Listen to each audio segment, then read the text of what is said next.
Kumusta mga batang 90s at 80s? Tara, samahan niyo ako. Balikan natin at silipin ang nakaraan. Alalahanin natin ang mga sandali ng ating pagkabata. Yung masaya lang. Hawak ko ngayon ang lumang radyo ng aking lolo at ito ang magsisilbing time machine para sa ating paglalakbay ngayon. Doon kung saan masaya at payapa ang buhay kasama ng mga ibong nagsisunian sa bukid at agos ng tubig sa batis ang tanging maririnig. Ang ikatlong bilang ko ang hudyat na tayo ay paparoon na. Kaya ngayon, ipikit ang iyong mata at pakinggan muli ang mahiwagang tunog sa radyong hawak ko na magiging tulay sa pagbalik sa ating nakaraan.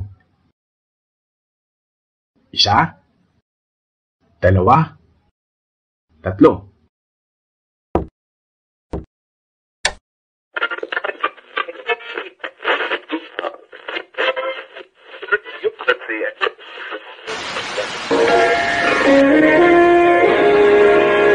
Kauna-unahan sa Pilipinas.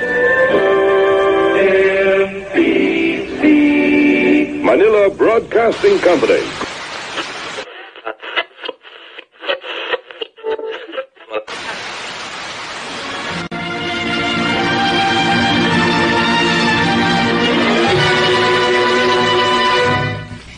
Itong inyong Tia Deri.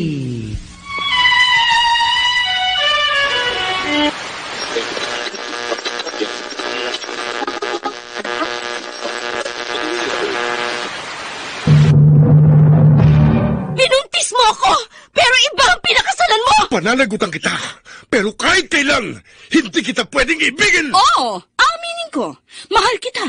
Nang dahil sa salapi mo. At nang dahil sa pag-ibig ko sa'yo, handa akong pumatay at mamatay! Katawan ko lang ang minahal mo at hindi ang pagkatao ko! Mr. Romantiko. Kumusta po kayong lahat, mga giliw naming tagapakinig? Inaanyayahan ko po kayong pakinggan ang pagsasadula ng mga liham kasaysayan ng pag-ibig.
Aral sa ating sinatulang kasaysayan, lalo na sa mga nasa kabataan pa, tandaan, kayo man ay tatanda, kaya huwag abusuhin ang kalusugan, alagaan ito, at nang hanggang sa tumanda ng tumandang tandang-tanda, manatiling nasa kondisyon ng katawan.